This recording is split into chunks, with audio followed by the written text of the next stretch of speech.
Yes, we have in the process of employing the workers. We are also trying to use the workers that we have to clear some of the drains from the road department. We have some trouble spots, particularly when it rains heavily.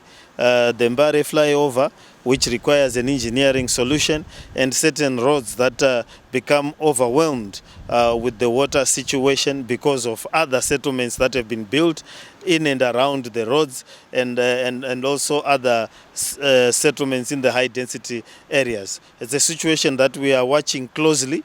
During the time when it is raining, the streets flood quickly, but we are happy with the drainage after the rains. Part of there is quick movement of water, but we want to expand our drains to be able to deal with the water as and when it is raining. We're also having challenges with our sewer system because of excessive water.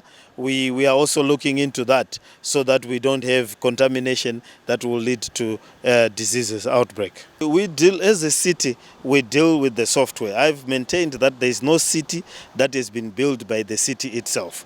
The cities and modern cities the world over are built by government and then given to cities to run.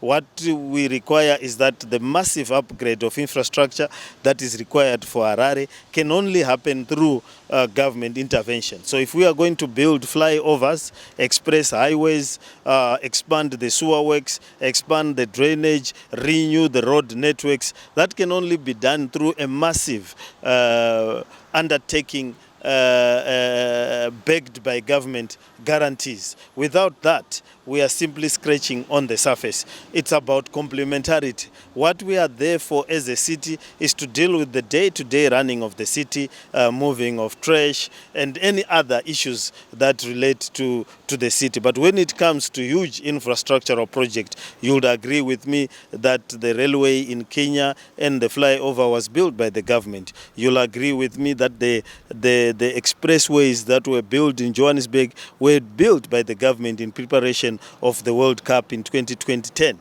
So, and most of the work that needs to be done can only be done through a combined effort of the city and the government. We are going to work. As you know, when you are negotiating with the private sector, they try to get the maximum out of any deal.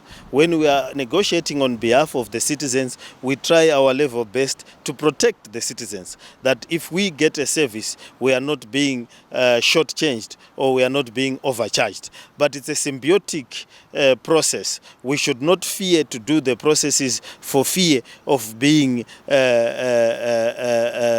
abused. Someone does not stop wanting to get married for fear of getting married to an abusive husband. You try to create safeguards so that you are not abused. So I believe that we must enter into these contracts. Our job is to protect the citizens in the negotiations. We are going to go back there. We are going to change the way that we run the city. Some streets, we are going to make them a no-gate area for vending. We are going to select certain streets in agreement with the vendors that they can operate in and with licenses. There are other streets where we are going to have zero tolerance to vending, zero tolerance to other activities that should not be done in those streets, and we make sure that we enforce and we agree with the citizens that we protect and create zones for purposes that are different so that the city can be beautiful.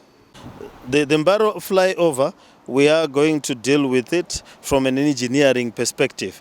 It's below ground level and it is affected by the vendors and the rubbish that collects within the drainage. And we are going to make sure that we deal with the problem. Of tasked our engineers to look at it if it is necessary for us to put a pump there that will keep pumping the water.